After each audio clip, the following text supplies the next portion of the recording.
आप सभी को प्रभु यीशु मसीह के पवित्र और मीठे नाम में मैं एक बार फिर आज की शाम नमस्कार करता हूं। प्रभु हम सबको बहुत आयत की आशीष दे। इस वक्त जितने मेरे साथ जुड़ रहे हैं, जो मेरी स्क्रीन पे इस वक्त दिख रहे हैं, थॉमस वर्गीस जी, सुमन लकड़ा जी, क्रिस्टीना लाल, नालिनी लूका, मेरी चाची जी, सुष्मिता सिंह, सुनीता मसीह, आहन जॉन जी, अजय जेकब भैया, जितने लोग हो सकता है और भी लोग हों और भी लोग जुड़े हों, मैं आप सभी का हृदय से प्रभु यीशु मसीह के पवित्र नाम में आज की शाम स्वागत करता हूं। सोचते हैं कि यीशु मसीह का मारा जाना केवल गुड फ्राइडे के दिन होता है। यही तो सबसे महत्वपूर्ण चीज हुई है, परमेश्वर का उपाय जो आपके और मेरे लिए हुआ है। और आज पवित्र आत्मा जिन गहराइयों तक हमें लेकर जाएगा, बातें बहुत गहरी होती हैं, लेकिन समय के साथ हमें उन बातों को उतना ही रखना होता है जो हमें अलाउ होता है। पास्टर मनीषा मसीह जी, मैं आपका भी प्रभु यीशु मसीह के पवित्र नाम में स्वागत करता हूँ। रीनू एली इक्का जी, मैं आपका भी स्वागत करता हूँ। और मीना कुमारी सोलंकी जी, सिस्टर मेरी, मैं आपका भी प्रभु यीशु मसीह के नाम से स्वागत करता हूँ। नमिता जेकब बहन, मैं आपका स्वागत करता हूँ। शिरीन विलियम्स जी, अजय कुमार गुप्ता जी जो हरियाणा फरीदाबाद से हैं, अनीशा मसीह बिलासपुर से हैं, मैं आपका भी धन्यवाद करता हूँ। और प्रेज द लॉर्ड आप सभी को। आइए हम आज की आराधना में जाते हैं। बिल्कुल नई आराधना है ये। तेरे आश्रय से मैं कहाँ जाऊं, मेरा सहारा तू ही खुदा है। पवित्र आत्मा ने जो गीत मुझे दिया, मैं ज्यों का त्यों वो आपके सामने रखता हूं। आइए आइए आइए।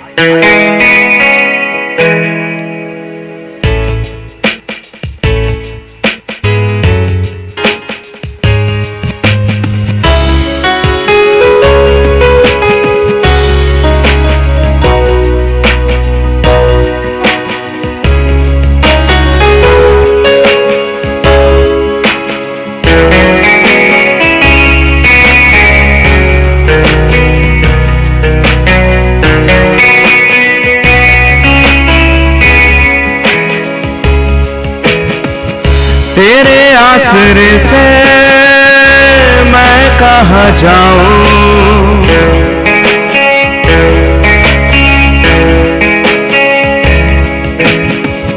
तेरे आसरे से मैं कहाँ जाऊं, मेरा सहारा तू ही खुदा, मेरा सहारा तू ही खुदा। मुझको उठाकर तूने चलाया, मुझको उठाकर तूने चलाया, मेरा किनारा तू ही खुदा, मेरा किनारा तू ही खुदा। तेरे आसरे से मैं कहाँ जाऊं, तेरे आसरे से मैं कहाँ जाऊं, मेरा सहारा तू ही खुदा, मेरा सहारा तू ही खुदा।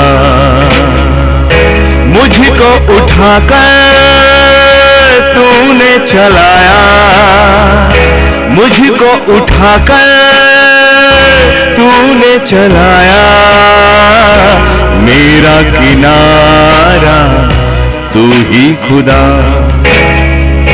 मेरा किनारा तू ही खुदा।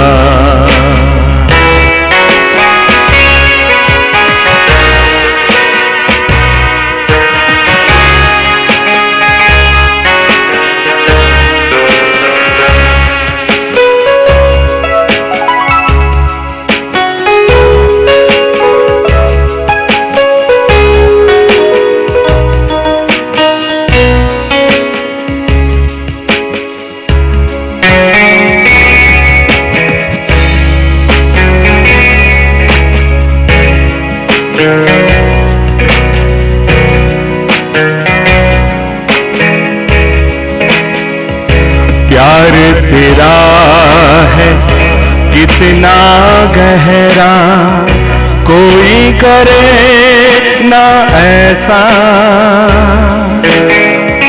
प्यार तेरा है कितना गहरा कोई करे ना ऐसा। मुझको छिपाया बाहों में अपने, मुझको छिपाया बाहों में अपने, प्यार जताया कितना गहरा, प्यार जताया कितना गहरा। तेरे आसरे से मैं कहाँ जाऊं, मेरा सहारा तू ही खुदा, मेरा सहारा तू ही खुदा।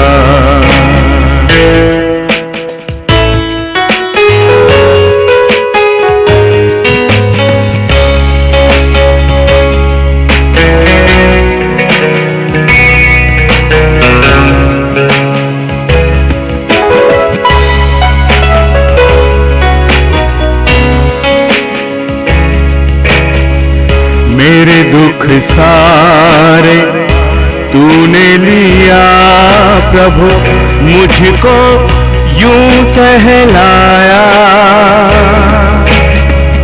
मेरे दुख सारे तूने लिया प्रभु, मुझको यूं सहलाया। प्यार तेरा जो मैंने पाया, प्यार तेरा जो मैंने पाया, दुख सारे बिसराया। प्यार तेरा जो मैंने पाया, दुख सारे बिसराया। तेरे आसरे मैं कहाँ जाऊं, मेरा सहारा तू ही खुदा। तेरे आसरे से मैं कहाँ जाऊं, मेरा सहारा तू ही खुदा। मुझको उठा कर तूने चलाया, मुझको उठा कर तूने चलाया। मेरा किनारा तू ही खुदा, मेरा किनारा तू ही खुदा, मेरा किनारा तू ही खुदा।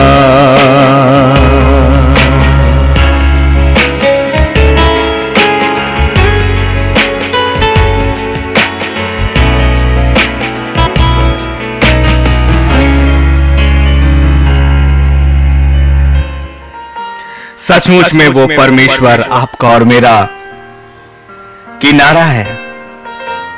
कितनी आराधनाओं का मन वो आपको और मुझे देता है ना। तेरे आसरे से मैं कहां जाऊं, मेरा सहारा तू ही खुदा। प्यार जो तेरा मुझे मिला है, तू ही किनारा मेरा खुदा। आपने यदि ये सोचा कि यीशु मसीह की मृत्यु सिर्फ ईस्टर और गुड फ्राइडे के लिए है, तो बिल्कुल भी नहीं। पवित्र आत्मा हमें उन गहराइयों पर लेकर जा रहा है हर दिन हर दिन। और आत्मिक जिंदगी एक धर्म को मानने वाली जिंदगी नहीं है खुदा के लोगों। आत्मिक जिंदगी एक सच है, एक ऐसा सच जो इस संसार से आपकी जिंदगी को अलग करता है। इस संसार की सहभागिता अब लूसीफर की सहभागिता है। इस संसार के रिश्तों की सहभागिता लूसीफर की सहभागिता है और अब हमें नए यरूशलेम की तैयारी करनी है, आत्माओं की जगह, अनंत काल की जिंदगी की जगह, पिता परमेश्वर के सामने निवास करने की जगह। और यही सच है संपूर्ण पवित्र शास्त्र का, परमेश्वर की हर एक उस इच्छाओं का। हमने अपनी जिंदगी में चाहे कुछ भी प्राप्त किया हो, हमने अपनी जिंदगी में चाहे कुछ भी हासिल किया हो, लेकिन अब वक्त है सच और केवल सच को जानने का। और इसीलिए अब हम गहराइयों में जाएंगे, लेकिन हर दिन की भांति नीति वचन 3, 5 और 6 के साथ हम शुरुआत करेंगे कि तू अपनी समझ का सहारा मत लेना, लेकिन संपूर्ण मन से परमेश्वर यहोवा पर भरोसा करना। अपनी समझ का सहारा मत लेना। कोई भी जो अपनी समझ का सहारा लेगा खुदावंद के कलाम को कभी भी ना तो जान पाएगा ना उसे समझ पाएगा, क्योंकि ये संसार की समझ की किताब नहीं है, ये संसार की समझ का ज्ञान ही नहीं है। इसीलिए बहुतेरे हैं, इसीलिए तो हम आत्मिक जिंदगी से कभी कोई समझौता कभी भी नहीं करते। इसलिए नहीं करते क्योंकि हम मनुष्यों के अनुसार नहीं, मनुष्यों के कहने के अनुसार नहीं, परंतु परमेश्वर के दर्शनों के अनुसार चलते हैं।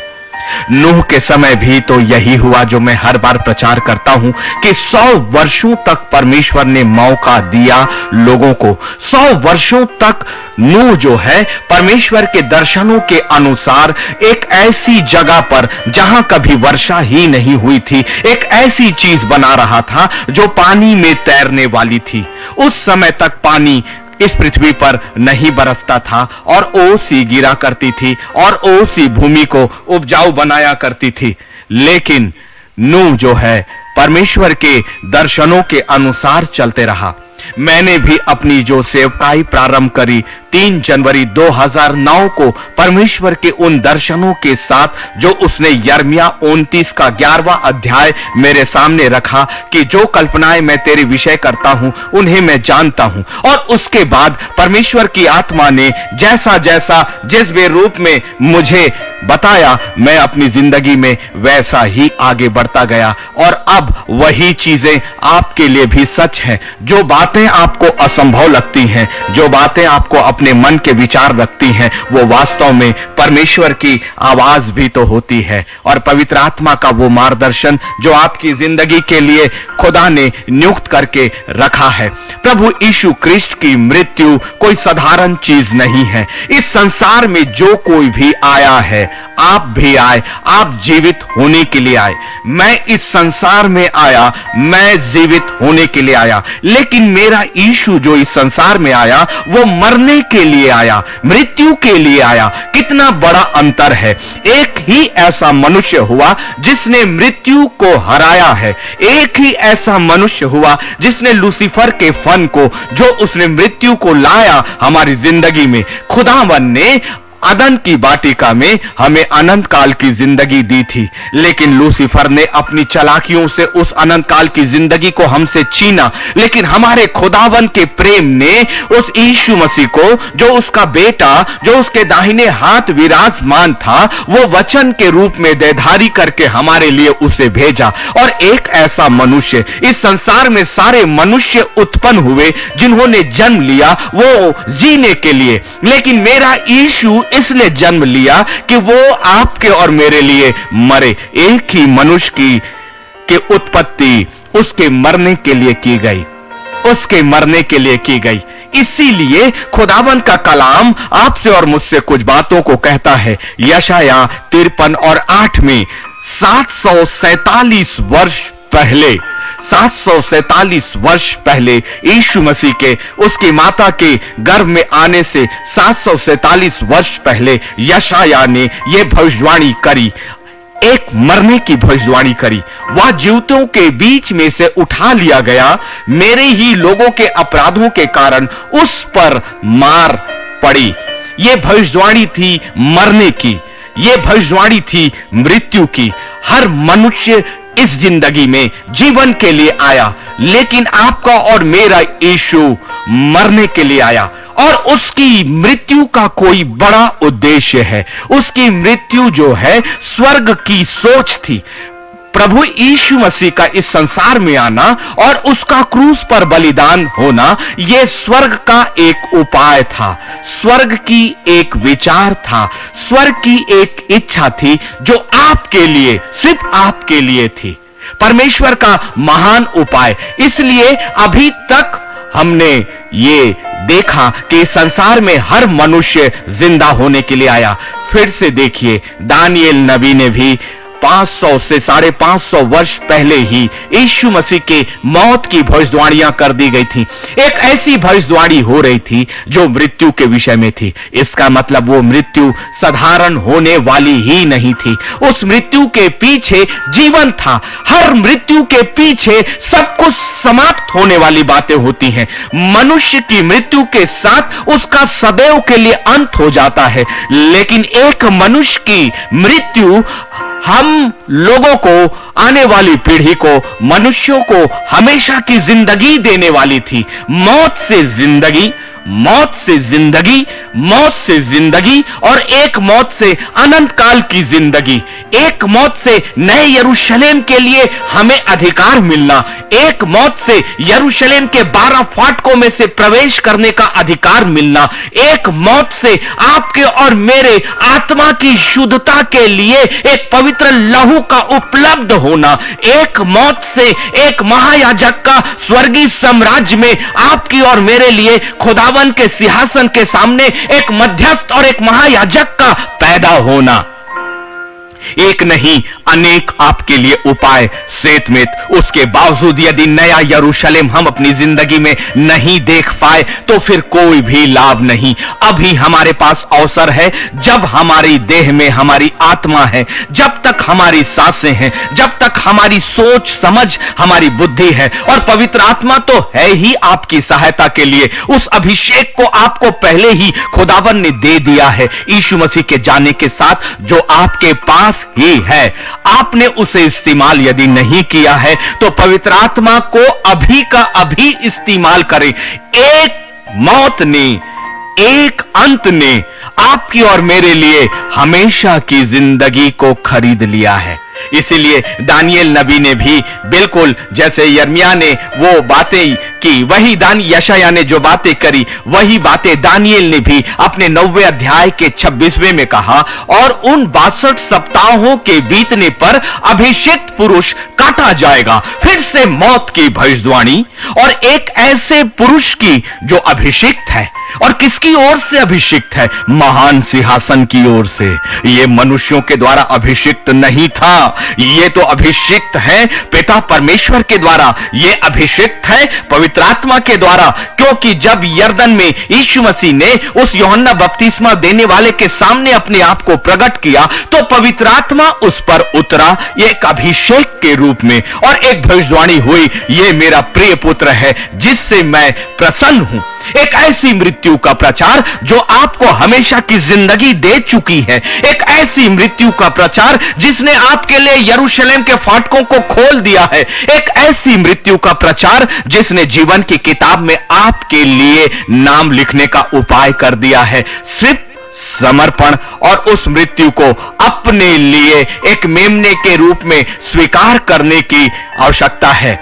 मैंने आपको कहा उस मृत्यु की भविष्यवाणियां जो यीशु क्रिस्ट की मृत्यु की भविष्यवाणियां थी अलग अलग लोगों के द्वारा, जबकि यशायाह ने 53 और 8 में कहा वह जीवितों के बीच में से उठा लिया गया और मेरे ही लोगों के अपराधों के कारण उस पर मार पड़ी। दूसरी भविष्यवाणियां थी दानिएल के द्वारा जो उसके 90 और 26 में की गई, और उन 62 सप्ताहों के बीतने पर अभिषिक्त पुरुष काटा जाएगा। और तीसरी भविष्यवाणी जकरिया के द्वारा उसके 13वें अध्याय और उसके 7वें में, देखिए तू उस चरवाहे को काट तब भेड़ बकरियां तितर बितर हो जाएंगी। ये वो चरवाहा है जो स्वर्ग से आपके लिए महान उपाय के रूप में भेजा गया, और ये महान भविष्यवाणियां हैं जो एक मृत्यु की भविष्यवाणियां कर रही थी। लेकिन यह मृत्यु इस संसार की मृत्यु को हराने वाली थी।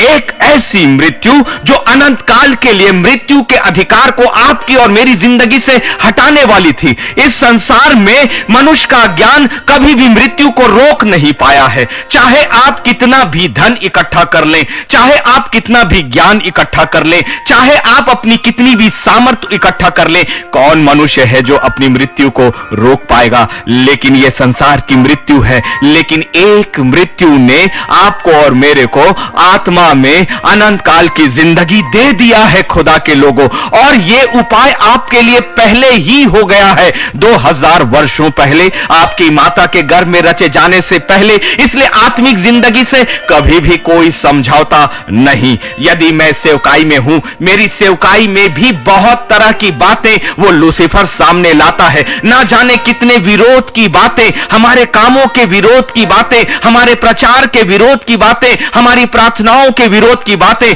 लेकिन एक ही बात है, खुदा के लोगों, आपको पवित्र आत्मा और खुदा की योजनाओं के अनुसार चलना है, उन मनुष्यों के अनुसार नहीं जो सदोम और अमोरा के समान इस पृथ्वी की सोच में रह गए और एक दिन आग तो गिरी ही गिरी और सदोम और अमोरा नाश हुआ। उन लोगों के समान नहीं जो लूद जो जो जो जो जो जिन्होंने खुदा की वाचा को कभी भी स्वीकार नहीं किया।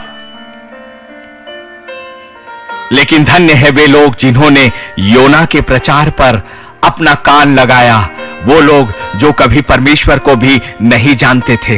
परमेश्वर की बातें सच्ची है, परमेश्वर का ज्ञान सच्चा है। इसलिए संसारिक समझ के लोग, संसारिक ज्ञान के लोग परमेश्वर के दर्शनों को कभी समझ नहीं पाएंगे, क्योंकि वो दर्शन उनके लिए नहीं, उस व्यक्ति और उस आत्मा के लिए है जिसे परमेश्वर ने एक बड़ी भीड़ से चुनकर अलग किया और अपना अधिकार दिया है। और वचन कहता है, यदि परमेश्वर यहोवा काम करना चाहे तो उसे कौन रोक सकता है। आपकी जिंदगी यदि बुलाहट की जिंदगी है, यदि आपकी आत्मा के लिए खुदावन ने एक बुलाहट दी है, और ऐसा कोई भी व्यक्ति नहीं, ऐसी कोई भी आत्मा नहीं जिसके लिए यिर्मयाह 29:11 जो खुदा की कल्पना है वो लागू ना होती होगी। क्योंकि मेरे परमेश्वर का प्रेम, मेरे परमेश्वर की योजना समस्त पृथ्वी के समस्त लोगों के लिए एक ही जैसी है। अलग अलग योजनाएं तो होंगी, लेकिन परमेश्वर की सोच बराबर और बराबर और बराबर का है। इसीलिए आपके अधर्म का बोझ पहले ही यीशु नासरी पर लाद दिया गया। इसलिए यीशु मसीह की मृत्यु का उद्देश्य यह था कि आपके लिए नए यरूशलेम का दरवाजा खोला जाए। यीशु मसीह की मृत्यु का उद्देश्य यह था कि आपकी आत्मा के लिए एक ऐसा तत्व जो यहां का नहीं परंतु स्वर्ग का हो, स्वर्ग की चीज ही आपको स्वर्ग के लिए शुद्ध कर सकती थी। इसलिए मेमनों का बलिदान केवल आपको वाचा के संदूक के सामने तो ला सकता था, आपको मिलाप वाले तंबू के सामने तो ला सकता था, आपको सुलेमान के मंदिर के महापवित्र स्थान तक तो ला सकता है, लेकिन वो पवित्र सिंहासन तो तीसरा स्वर्ग है, वहां तक मेढ़ों का रक्त आपको नहीं पहुंचा सकता था, फाख्तों का रक्त आपको नहीं पहुंचा सकता था, कबूतरों का रक्त आपको नहीं पहुंचा सकता था। इस संसार का कोई भी बलिदान आपको स्वर्गीय साम्राज्य तक, उस महापवित्र स्थान तक नहीं पहुंचा सकता था। इसीलिए खुदावन ने अपने बेटे को, अपने वचन को माता मरियम की कोख से एक मनुष्य के रूप में उत्पन्न किया और परमेश्वर का वचन देहधारी हुआ और मनुष्यों के बीच में डेरा किया और एक मेमना आपके और मेरे लिए परमेश्वर के द्वारा भेजा गया इस संसार में, ताकि उसके लहू से आपकी आत्मा इस संसार की वाचा के संदूक के पास नहीं, अब 10 आज्ञाओं की जरूरत नहीं, क्योंकि अब परमेश्वर का सिंहासन आपके लिए स्वयं एक आज्ञा, एक आदेश के रूप में आपके अंदर उसने वचन को रख दिया और यीशु मसीह के मारे जाने से और उसके लहू बहाने से एक नई वाचा में उसने आपको और मुझे बांध लिया है। इसलिए यशायाह ने बहुत पहले ही ये भविष्यवाणी करी। मैंने कहा ना कि 745 वर्ष पहले, और यहोवा ने हम सबों के अधर्म का बोझ उसी पर लाद दिया, उसी पर लाद दिया। किस पर? उस यीशु नासरी पर। किसका? हम सभी के अधर्म का बोझ। इसका मतलब आपके अधर्म का, आपके पाप का बोझ एक व्यक्ति पर लादा गया और उसकी मृत्यु से वो बोझ उसके साथ ही उठा लिया गया। इसलिए आपकी आत्मा के लिए अपने यरूशलेम में प्रवेश करने का संपूर्ण अधिकार एक मृत्यु से मिल गया। एक मृत्यु ने आपके और मेरे लिए हमेशा की जिंदगी का दरवाजा खोल दिया। इसलिए यीशु मसीह की मृत्यु को स्वीकार करना कोई सामान्य बात नहीं है। यही तो है उद्धार को प्राप्त करना।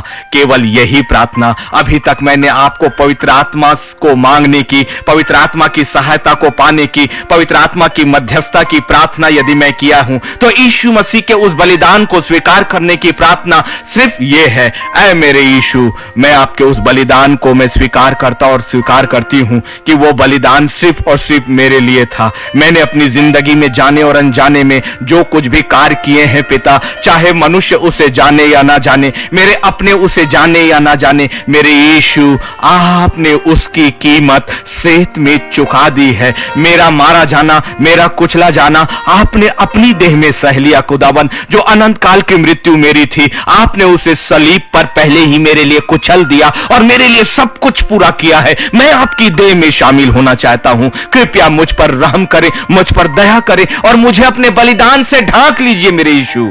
मैं आपके रक्त से अपने आप को धोता हूं और धोती हूं। आपके रक्त की मुहर को मैं अपने माथे पर लगाती हूं। मैं विश्वास करती हूं कि आप मेरे लिए संसार पर आए और मेरे लिए अपनी मृत्यु को मेरे लिए सह लिया खुदावन, ताकि मुझे अनंत काल की जिंदगी मिल जाए। और आप मेरे लिए एक योग्य मध्यस्थ है। उस महान वेदी के सामने, उस महान वेदी के दाहिने आप मेरे लिए ही गए हैं, मेरे लिए गए हैं और मैं इन बातों को स्वीकार करता हूं। ये बड़ी अंगीकार है जो लूसीफर ने अभी तक आपकी जुबान से नहीं कराया। पहचानिए, वचन में वो लेकर जाता है लेकिन गहराइयों तक जाने नहीं देता। आप वचन को तो पढ़ते हो लेकिन पवित्र आत्मा से कभी बातें हम नहीं कर पाते, पवित्र आत्मा की आवाज को हम नहीं सुन पाते। हम प्रार्थना तो करते हैं लेकिन सही प्रार्थना के शब्द जो एक पवित्र आत्मा के द्वारा मध्यस्थ किया जाता है और यीशु मसीह के द्वारा पिता परमेश्वर के पास पहुंचता है, पवित्र आत्मा आपको यीशु नासरी की देह में और उसके लहू में शामिल करता है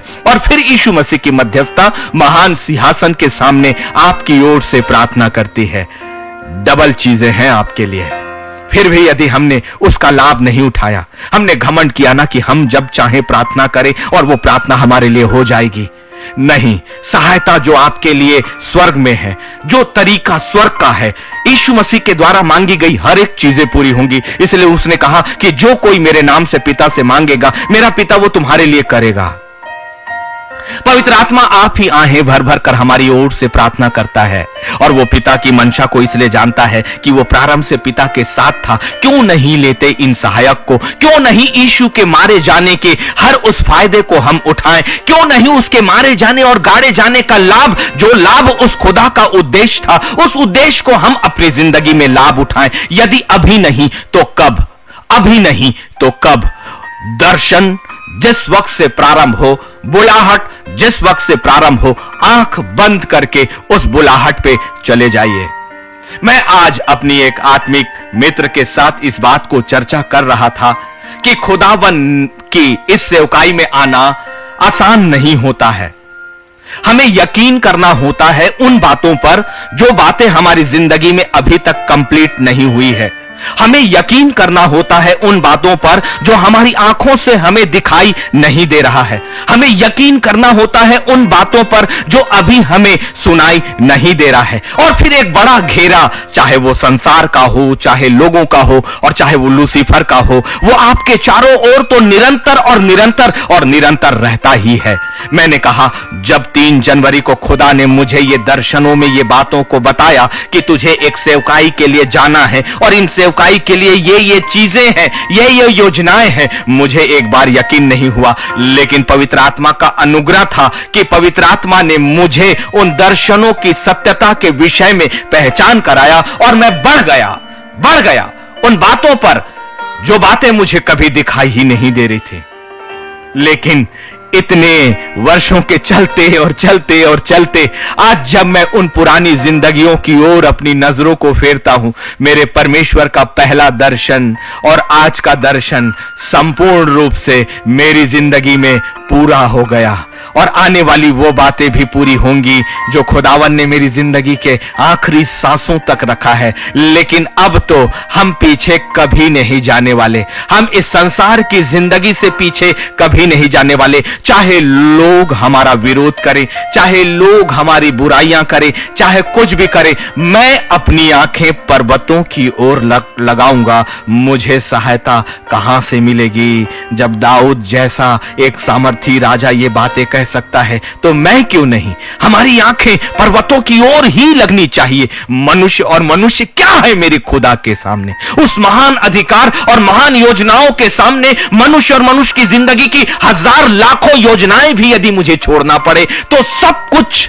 तैयार है। यदि हजारों रिश्ते भी हमें छोड़ना पड़े तो अपने खुदा के रिश्तों को पूरा करने के लिए हम उन हजार रिश्तों को भी छोड़ने के लिए तैयार हैं, क्योंकि ये सारे रिश्ते, ये संसार की बातें, संसार की योजनाएं केवल पुराने आकाश और पुरानी जमीन तक रहेगी और लूसीफर इस पर अपना अधिकार रखता है। वो जगह मुझे नहीं चाहिए जो लूसीफर के अनुसार चलती हो, वो लोग मुझे नहीं चाहिए जो लूसीफर की योजनाओं के अनुसार चलते हो, वो लोग मुझे नहीं चाहिए जो मुझे आत्मिक जिंदगी में जाने से रोकते हैं। उन लोगों की संगति से अच्छा है कि मैं अपने पवित्र आत्मा की एक संगति में रहूं। उन लोगों की संगति से अच्छा है कि मैं अपने परमेश्वर की आवाज को सुनता रहूं, चाहे मुझे इस संसार में कोई भी आवाज सुनाई दे या ना दे, चाहे मेरे साथ कोई चले या ना चले। अच्छा है कि एक ऐसा परमेश्वर आपके साथ चलता है जो अनंत काल की जिंदगी के लिए आपको ले चलता है।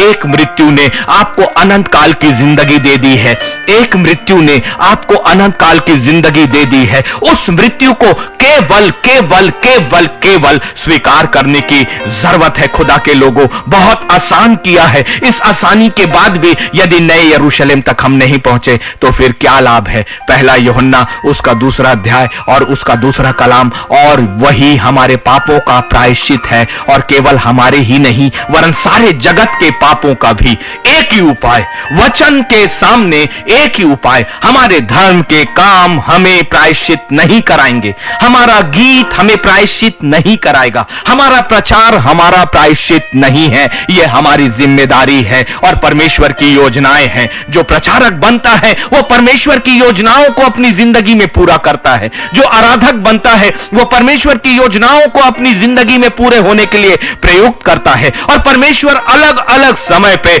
आपको अलग अलग तरीके से इस्तेमाल करता है। कभी परमेश्वर ने मुझे एक प्रार्थना योद्धा के रूप में इस्तेमाल किया, कभी परमेश्वर ने मुझे दुष्ट आत्माओं और अंधकार की शक्तियों और जादू टोने के विरुद्ध में इस्तेमाल किया, कभी परमेश्वर ने मुझे एक आराधक के रूप में इस्तेमाल किया, कभी परमेश्वर ने मुझे एक प्रचारक के रूप में उसके वचन की गहराइयों को समझाने के लिए इस्तेमाल किया, कभी परमेश्वर ने मुझे एक शिक्षक के रूप में इस्तेमाल किया, कभी परमेश्वर ने मुझे एक बिचवाई के रूप में इस्तेमाल किया, कभी परमेश्वर ने मुझे लोगों के आंसू पोंछने के लिए इस्तेमाल किया, कभी परमेश्वर ने लोगों के लिए उनकी मदद करने के लिए तैयार किया। यह मेरी प्रशंसा नहीं, मैं उस बात को देखता हूं कि परमेश्वर का कार्य एक ही नहीं है, परमेश्वर का कार्य ठहरने का भी नहीं है, यह बढ़ती और बढ़ती और बढ़ती का है। लेकिन उसके बदले आपका खोता नहीं है, परंतु कई गुना आपके जिंदगी में आशीष आ जाता है। इसलिए आपके पापों का प्रायश्चित जो पहला यूहन्ना उसके 2 अध्याय के अनुसार है, एक ही मृत्यु है,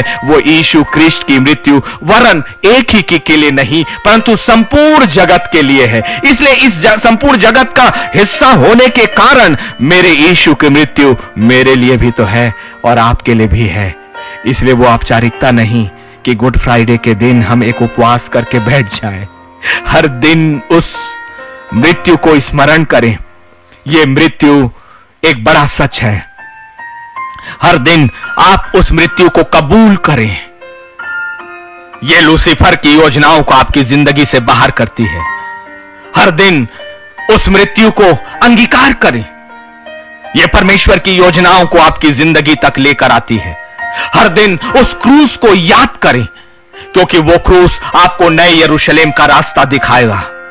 हर दिन अपने यीशु के चिथड़े शरीर को देखें जब अपने शरीर को आईने पर जब आप देखते हैं, उस वक्त अपने यीशु की चिथड़ी देह को याद करें और कहे, प्रभु तेरा धन्यवाद कि तू चिथड़े में बदला ताकि मेरा शरीर साबुत एक नए शरीर को लेकर नए यरूशलेम में जाएगा। जिस दिन आप अपनी आंखों को देखें, स्मरण करें कि एक आंख छलनी हुई, दर्द और पीड़ा और आंसुओं से भरी हुई, ताकि आपकी जिंदगी के आंसुओं को वो उठा ले। आपके माता के गर्भ में रचे जाने से हजारों वर्ष पहले यीशु ने आपके आंसुओं को अपने आंसुओं में बदल दिया था। आपकी जिंदगी की हर एक बीमारियों को, आपके शरीर की हर एक बीमारियों को 2000 साल पहले आपकी माता के गर्भ में निकले जाने से पहले उसने अपने आप के रोगों को अपने शरीर पर सह लिया था। ऐसी संसार में कोई भी रोग नहीं जो मेरे यीशु के शरीर पर ना लादा गया हो। सब कुछ उसी पर लाद दिया गया, सिर्फ एक मृत्यु के लिए, हजारों और करोड़ों मनुष्यों की जिंदगी देने के लिए। और यही जिंदगी मुझे मिली है। इसीलिए 3 मेजर हार्ट अटैक के बाद मेरे यीशु के मृत्यु ने मुझे जिंदा रखा है 20 वर्षों से अधिक वर्षों के लिए। और उसकी एक मृत्यु ने मेरी जिंदगी को एक जिंदगी में बदल दिया, मेरी जिंदगी को, मेरी मौत को एक जिंदगी में बदल दिया। और ये जिंदगी सिर्फ इस संसार की नहीं है। ये देह रहे या ना रहे, ये मिट्टी है और मिट्टी में मिलेगी, लेकिन एक मृत्यु ने मुझे अनंत काल की जिंदगी का रास्ता दिखा दिया है। बढ़े उस रास्ते पर, यही सच है, यही सच है। एक ही चरवाहा है आपके लिए और एक ही योग्यता है, एक ही मनुष्य जो हमारे लिए फॉलो करने के लिए है, जिसका पीछा हमें करना चाहिए। केवल यीशु और यीशु और यीशु के केवल एक ही मनुष्य ने आपके लिए कीमत चुकाई है। इस संसार में कोई भी रिश्ता, कोई भी मनुष्य आपके लिए मरता नहीं, लेकिन एक ऐसा महान परमेश्वर मेरे लिए मनुष्य बनकर आया ताकि मैं जिंदा हो जाऊं, आप जिंदा हो जाएं। और ये अनंत काल की जिंदगी के लिए, अनंत काल की जिंदगी के लिए। अभी नहीं समझेंगे तो कब समझेंगे?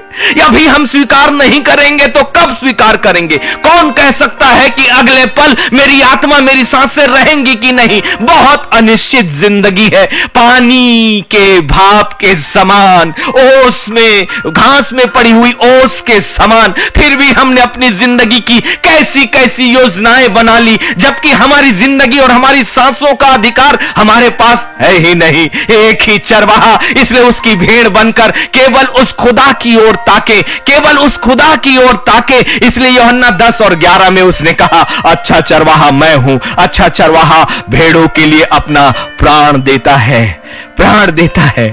कौन चरवाहा है जो सिंहों के सामने खड़ा हो जाए? केवल एक ही था जो शैतान के गढ़ों के अंदर उतर गया, अधोलोक में उतर गया और शैतान के हाथों से अधोलोक की कुंजियां छीन ली ताकि आपको जिंदगी दे सके। मृत्यु को आप नहीं हरा सकते थे, कभी भी नए यरूशलेम में आप नहीं जा सकते थे। हमारे धर्म के काम हमें कभी भी परमेश्वर के सिंहासन के सामने नहीं ले जा सकते। हमारे अच्छे काम भी हमें नहीं ले जा सकते। वहां स्वर्गीय स्थानों में केवल स्वर्गीय बलिदान ही आपको शुद्ध करके ले जा सकता था। एक ऐसा महायाजक, एक ऐसा चरवाहा जो उसी जगह से आया हो। इसलिए एक ही मनुष्य है इस सृष्टि के प्रारंभ से लेकर अभी तक जो स्वर्ग से आया और स्वर्ग में गया, स्वर्ग से आया और स्वर्ग से गया। बाकी हर मनुष्य इस सृष्टि से उत्पन्न हुए, पवित्र परमेश्वर की आत्मा उसके अंदर आई, लेकिन ये मिट्टी का शरीर मिट्टी में ही मिल गया। लेकिन आत्मा के लिए अब 2 जगह है, 2 स्थान नियुक्त किए गए हैं। या तो अंधकार का वो स्थान जो लूसीफर के नियंत्रण में है, या पिता परमेश्वर का स्वर्गीय सिंहासन का स्थान। अब उन लोगों के लिए अवसर नहीं जिनके शरीर से उनकी आत्मा बाहर हो गई। अब केवल न्याय ही है। लेकिन अनुग्रह और अनुग्रह हम पर कितना है कि अभी हम तक परमेश्वर का सुसमाचार पहुंच रहा है, उसकी सत्य, और वो सत्य जो उसके वचन की गहराइयों में है वो पहुंच रहा है। एक मृत्यु के विषय में हमसे बातें की जा रही है। इसलिए एक ही चरवाहा है जो आपके लिए बलिदान हुआ। क्योंकि उस खुदा से आपको मेल मिलाप कराए। इस बलिदान, उस मृत्यु का उद्देश्य यह था कि महान सिंहासन से जो दूरियां आपकी हो गई थी, आदम और हवा के पाप करने के साथ लूसीफर के उनके बहकाए जाने के साथ ही परमेश्वर की अनाज्ञाकारिता के द्वारा जो एक बड़ी खाई खुदावन के साम्राज्य और आपकी जिंदगी के बीच में थी, उसे हमेशा के लिए एक मृत्यु ने अलग कर दिया। ये मैं नहीं, खुदा का कलाम कहता है रोमियो 5 और 10 में, क्योंकि बैरी होने की दशा में तो उसके पुत्र की मृत्यु के द्वारा हमारा मेल परमेश्वर के साथ हुआ। हम बैरी हो गए थे। शैतान ने हमारे आदि माता पिता से बैर को हमारे अंदर भी डाला, इसीलिए मनुष्य जन्म से ही पापी उत्पन्न होता है। लेकिन उसके पुत्र अर्थात यीशु की मृत्यु ने हमारे लिए परमेश्वर के साथ हमारा मेल मिलाप कर दिया है। आपका मेल मिलाप पहले ही खुदा के साथ एक बार फिर हो गया है और हमें लगता है कि हम अपने परमेश्वर के सामने आने के योग्य नहीं हैं। मेरे यीशु के बलिदान की महत्व को तो समझिए, उसकी कीमत को तो समझिए। वो बलिदान सिर्फ इसलिए हुआ कि उस पिता से आपको मेल करा दे, और वो बलिदान हो चुका, इसलिए आपका मेल उस पवित्र परमेश्वर से हो चुका है। एक बार फिर वो वार्तालाप करने के लिए तैयार है। इसीलिए तो खुदावन के दर्शन जब आपको दिखे, बढ़ जाइए आगे। वो दर्शन आपकी जिंदगी में खालीपन शुरुआत में लाएंगे, लेकिन एक बड़ा अधिकार खुदा ने आपको दिया है। यीशु ने अपनी जिंदगी अपनी इच्छा से दी आपके कारण, क्योंकि यूहन्ना 10 और 18 में कहता है, कोई उसे मुझसे छीनता नहीं, वरन मैं उसे आप ही देता हूं। किसकी बात किया है यीशु नासरी ने? अपनी उस जिंदगी की जो उसने आपके लिए दिया है, आपके लिए दिया है। उसे शैतान ने नहीं छीना, उसे रोमन साम्राज्य ने नहीं लिया, परंतु परमेश्वर की महान योजना के अंतर्गत यीशु नासरी ने अपनी इच्छा से पवित्र परमेश्वर की योजनाओं को पूरा करने के लिए, और उसका लाभ सिर्फ और सिर्फ मुझे और आपको था। फिर भी यदि मैं उस बलिदान को स्मरण करके अपने आंसू यदि आज मैं ना बहाऊं, वो दर्द, वो पीड़ा जो मेरी जिंदगी के लिए हमेशा के लिए होने वाली थी, मेरे यीशु ने मुझे बचा लिया। मेरी ये जिंदगी रहे या ना रहे, ये संसार की चीजें रहे या ना रहे, आत्मा की जिंदगी तो उसने मेरे लिए हमेशा के लिए तय कर दी है, और आपके लिए भी। एक ही स्वीकार्यता, उस परमेश्वर के दर्शनों में बढ़ जाइए और उसकी मृत्यु को साबित करिए अपनी जिंदगी में, उसकी मृत्यु को कबूल करिए अपनी जिंदगी में, क्योंकि उस मृत्यु को कबूल करना आपको अनंत काल की जिंदगी को देगा। और लूसीफर और उसकी योजनाएं बहुत पीछे है आपकी जिंदगी से। उसका अधिकार तो पहले भी नहीं था और आज भी नहीं है, इसलिए उसे विक्ट्री दिखाए ना, क्योंकि यीशु ने हमें खरीद लिया है। सिर्फ एक ही अंगीकार कि यदि हम अपने पापों को मान लें तो वह हमारे पापों को क्षमा करने और हमें सब अधर्म से शुद्ध करने में विश्वास योग्य और धर्मी है। एक ही बात मान लो अपने खुदा के सामने, अपनी जिंदगी को मान लो, अपनी जिंदगी के विचारों को मान लो, अपने शरीर के अभिलाषाओं में किए गए कार्यों को मान लो। इससे पहले कि न्याय का दिन आप खड़े हो और आपके पास कहने को कुछ ना हो और पवित्र आत्मा आपके विरोध में गवाही दे, अभी पवित्र आत्मा का यह प्रकाशन अपनी जिंदगी में लेकर उस यीशु के मृत्यु को मान लो कि मेरे पापों के कारण खुदावन तूने अपने आप को बलिदान किया है, और जितने पाप मेरी जिंदगी के हैं उससे मैं तेरी पवित्र वेदी के सामने अभी का भी स्वीकार करता हूं। तो वो हमारे पापों को क्षमा करने और हमें सब अधर्म से शुद्ध करने में विश्वास योग्य और धर्मी है। इसलिए एक मृत्यु ने आपकी जिंदगी के लिए उपाय कर दिए हैं। एक ही बिछवाई है और कोई दूसरा नहीं। पहला तीमुथियुस 2 और उसका 5 कहता है, क्योंकि परमेश्वर एक ही है और परमेश्वर और मनुष्यों के बीच में भी एक ही बिछवाई है, अर्थात मसीह यीशु जो मनुष्य है। इसलिए मनुष्यों के लिए बिछवाई तो मनुष्य ही था, इसीलिए वचन देहधारी हुआ और मनुष्यों के बीच में डेरा किया। और परमेश्वर एक ही है और परमेश्वर और मनुष्यों के बीच में एक ही मध्यस्थ है। वचन कभी खाली नहीं गया, वचन की गहराइयों में उतरे पवित्र आत्मा खुद अपना प्रचार खुद आपके सामने करता है। एक ही परमेश्वर और मनुष्यों अर्थात हमारे बीच में एक ही बिछवाई और एक ही मृत्यु के द्वारा आपको और मुझे मुझे अनंत काल की जिंदगी मिली है। इसलिए जैसे हर दिन मैं अपने यीशु की मृत्यु को अंगीकार करता हूं, आप भी अंगीकार करें, क्योंकि यीशु की मृत्यु का अंगीकार आपको एक नई सामर्थ से बांधेगा, परमेश्वर की योजनाओं से बांधेगा। यीशु की मृत्यु को स्वीकार करना कोई सामान्य सी चीज नहीं है। इसी मृत्यु से तो शैतान हारा है, इसी मृत्यु से तो आपको जिंदगी मिली है, इसी मृत्यु से तो आपके अपराधों का पाप परमेश्वर ने यीशु नासरी पर डालकर आपके लिए सब कुछ पूरा कर दिया। संपूर्णता क्रूस पर थी और क्रूस पर संपूर्णता मेरे यीशु की मृत्यु से हुई, ताकि उस मृत्यु से आपको और मुझे अनंत काल की जिंदगी मिल जाए, जो मिल चुकी है। केवल एक स्वीकार करना और अंगीकार करने की बस दूरी है। अंगीकार कर लीजिए, स्वीकार कर लीजिए, अंगीकार कर लीजिए, स्वीकार कर लीजिए। एक दूरी मात्र, उसे स्वीकार करने की एक दूरी बाकी है। वो लहू आपके लिए, वो बलिदान आपके लिए, एक मेमने का बलिदान महापवित्र सिंहासन में आपके अंगीकार करते साथ कबूल होता है। प्रभु, हम आपका धन्यवाद करते हैं कि एक मृत्यु ने हमें जिंदगी दी है, एक मृत्यु ने हमारे लिए सब कुछ पूरा कर दिया है, और एक मृत्यु ने हमारे दर्शनों को पूरा कर दिया। एक मृत्यु ने हमारी जिंदगी का मकसद हमें दिखा दिया है। एक मृत्यु ने हमारी जिंदगी को सामान्य जिंदगी से एक सेवा की जिंदगी में ला दिया। एक मृत्यु ने हमारी जिंदगी को संसार की जिंदगी से एक आत्मिक जिंदगी में ला दिया। एक मृत्यु ने इस संसार के 1000 रिश्तों को हटाकर हमें एक रिश्ते से जोड़ दिया। वही रिश्ता हमारे लिए सबसे अधिक महत्वपूर्ण है। खुदा, आपके साथ वो रिश्ता, प्रभु हमें आशीषित करें। ये मध्यस्थता है पिता, वो मृत्यु हमारे लिए है और ये हमारे लिए कबूल की जाए। हम उस मृत्यु को स्वीकार करते हैं एक मन होकर, एक मन होकर उस मृत्यु को हम स्वीकार करते हैं पिता, एक मन होकर, ताकि स्वर्गीय साम्राज्य में हमें अधिकार मिले, वो अधिकार जो हमें पहले से ही मिला हुआ है। प्रभु हमें अपने सिंहासन में कबूल करे, यीशु के नाम पर, आमीन, आमीन, आमीन।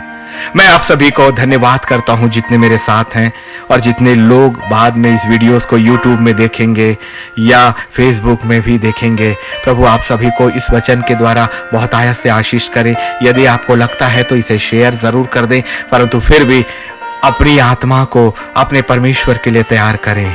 मुझे फॉलो मत करिए, मेरे यीशु को और उस पवित्र आत्मा को जो मुझे वचन देता है और जिस यीशु के नाम से मैं खड़ा होता हूं, उसका धन्यवाद करें। कल का दिन ठीक 9:30 बजे नए कलाम और नई आराधना के साथ एक बार फिर से हम मिलेंगे। नई जिंदगी की घोषणाओं को करते हैं। कल की जिंदगी हमें खुदा ने दी है, हम जिंदा रहेंगे, क्योंकि अभी नए यरूशलेम की तैयारी बाकी है।